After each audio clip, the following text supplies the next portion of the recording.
Thanks very much for joining me to discuss a very important issue. Artificial intelligence and robotics will transform the world. It will bring unimaginable changes to our economy, our politics, warfare, foreign policy, our emotional well-being, our environment, and how we educate and raise our children. Further, unbelievable but true, there is a very real fear that in the not too distant future, a super intelligent AI could replace human beings in controlling the planet. That's not science fiction. That is a real fear that very knowledgeable people have. Despite the extraordinary importance of this issue and the speed at which it is progressing, AI is getting far too little discussion in Congress, the media, and within the general population. And that has got to change now. Several months ago, as the ranking member of the U.S. Senate Committee on Health, Education, Labor, and Pensions, I undertook an investigation regarding the monumental challenges that we face with the rapid development of artificial intelligence. And very recently, I held a public discussion at Georgetown University with Nobel Prize winner Dr. Geoffrey Hinton, considered to be the godfather of AI, the guy who really brought this subject to the place that it is now, to get his views on a wide range of AI-related subjects.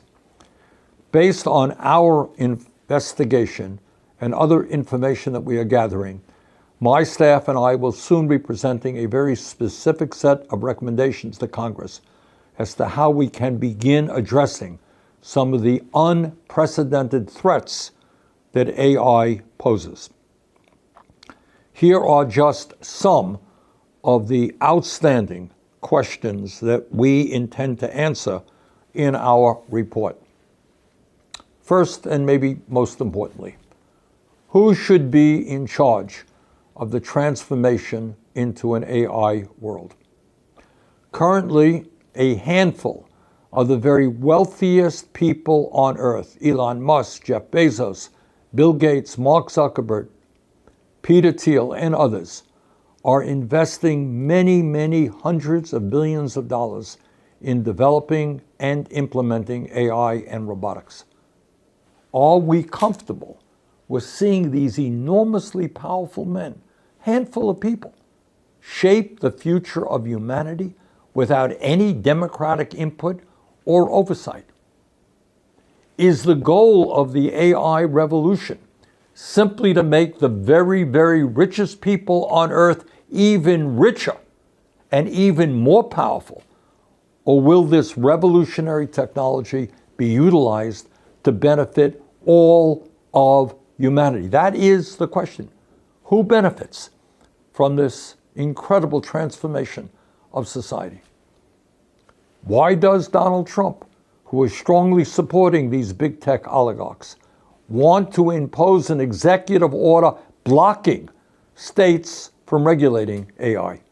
Why does Peter Thiel, the billionaire investor and co-founder of Palantir, call those who want regulations over AI, quote, legionnaires of the Antichrist, end quote?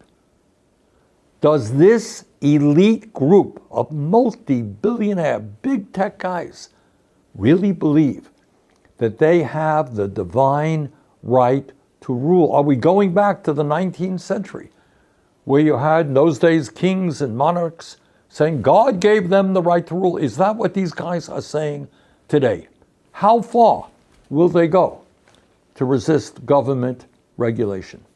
So that's one huge issue that we've got to get deeply involved in. Further, what impact will AI and robotics have on our economy and the lives of working people? The report that I released last month found that AI, automation, and robotics could replace nearly 100 million jobs in America over the next decade, including 40% of registered nurses, 47% of truck drivers, 64% of accountants, 65% of teaching assistants, and 89% of fast food workers, among many other occupations that will be hit hard by AI and robotics. Now, Elon Musk recently said that, quote, AI and robots will replace all jobs. Working will be optional, end quote. Bill Gates predicted that humans, quote, won't be needed for most things, end quote. Dario Amodei, the CEO of Anthropic, warned that AI could lead to the loss of half of all entry-level white-collar jobs. If AI and robotics eliminate millions of jobs and create massive unemployment, how will people survive if they have no income? How do they feed their families or pay for housing or health care? Is government doing anything now to prepare for this potential economic disaster? Further, what impact will AI have on our democracy? At a time when the foundations of democracy are under attack here in the United States and throughout the world, will AI and robotics help make us become a freer, more democratic society? Or will it give even more power to the oligarchs who control the technology? Will AI result in a massive invasion of our privacy and our civil liberties? Larry Ellison, the second richest person on earth, predicted an AI-powered surveillance state where, quote, citizens will be on their best behavior because we're constantly recording and reporting everything that is going on, end of quote. This is the second wealthiest guy on earth, investing hundreds of billions in AI. Are we reaching the stage where every phone call that we make, every email and text that we send, every bit of research we do on the internet will be available to the owners of AI? And if that is the case, how do we sustain a democracy under those conditions? How do we protect our privacy? Further, could AI literally redefine, and this is almost crazy stuff, very unimaginable, but could AI literally redefine what it means to be a human being? Who we are and how we develop emotionally and intellectually is highly dependent upon our relationships with other human beings. Our parents, of course, our family, teachers, lovers, friends, and co-workers. To quote the 17th century poet John Donne, you all remember this poem, quote, "No man is an island unto himself," end quote. The human beings with whom we interact help shape us to become, for better or for worse, the people we are. But AI is in the process of changing that. According to a recent poll by Common Sense Media, 72% of US teenagers say they have used AI for companionship, and more than half of them do so regularly. What does it mean? I want you to think about this. What does it mean for young people to form friendships with AI and become increasingly isolated from other human beings, spend an enormous amount of time on their screens talking to AI characters? What happens when millions around the world seek emotional support from a machine? What is the long-term impact upon our humanity when our most important relationships are not with other human beings? Further, what impact is AI having on our environment? AI data centers require a massive, huge amount of electricity and water.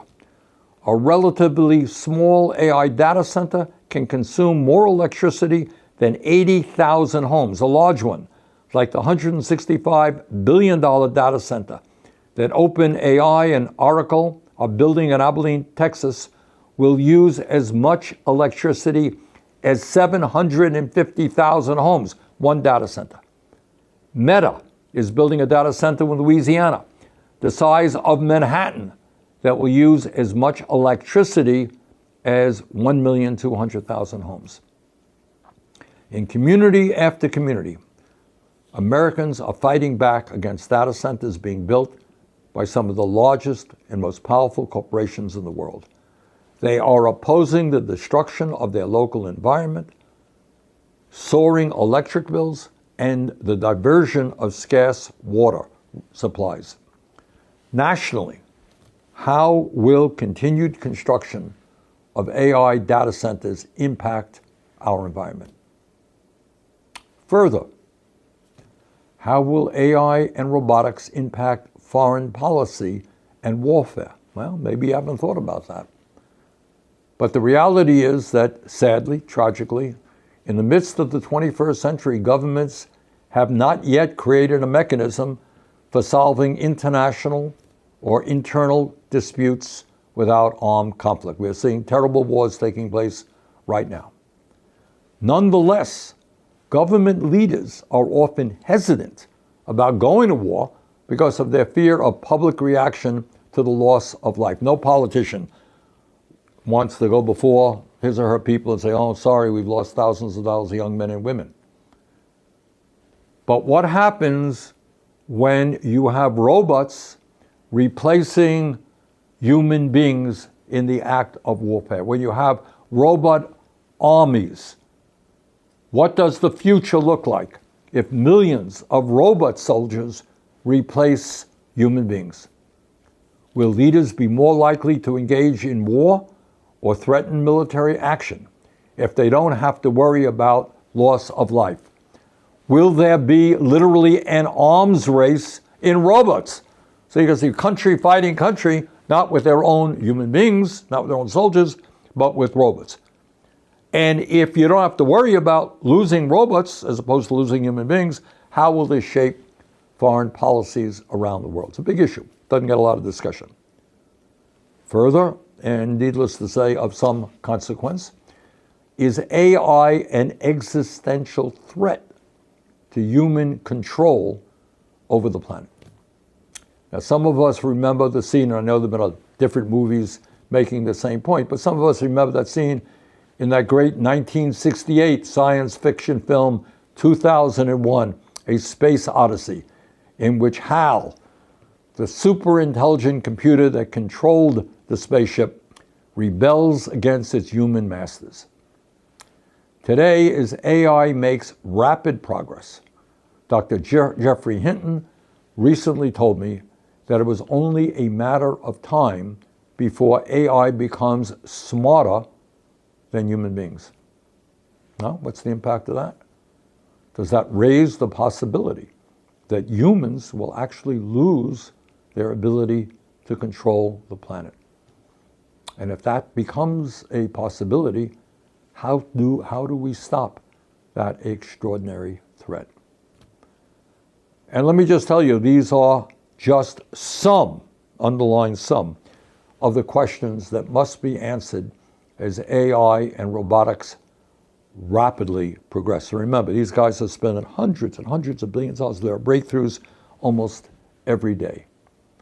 AI and robotics are revolutionary technologies that will bring about an unprecedented transformation of society. Will these changes be positive and improve life for ordinary Americans, or will they be disastrous? In my view, Congress must act now. We've got to start answering these questions and other questions. We need to have a national discussion. This is a huge issue. And maybe the people on top, the billionaires who control the technology, want us to ignore it. But for the future of our world, our kids, the environment, etc., this is an issue that cannot be ignored. So we're going to work together. Look forward to hearing from you about this issue. But let's go forward in attempting to answer some of these questions. So Thank you all very much. 大家好，我是主播周玉琴。很多的朋友告诉我们，太阳星全效克菲尔益生菌帮助了睡眠品质。原版的太阳星全效克菲尔益生菌，它添加有超级食物羽衣甘蓝，健康再加分。而有睡眠困扰的朋友们，赶快选择蓝色包装这一款晚安加强版，绝对是更有感。每日克菲尔，时刻美好 ，Good Feel Good。请上快点购为健康下单，而且要记得输入推荐代码，有额外的折扣优惠。太阳星全效克菲尔益生菌基础版、晚安加强版新包装改版，内容不变，抽取更方便。要吃就吃最好的。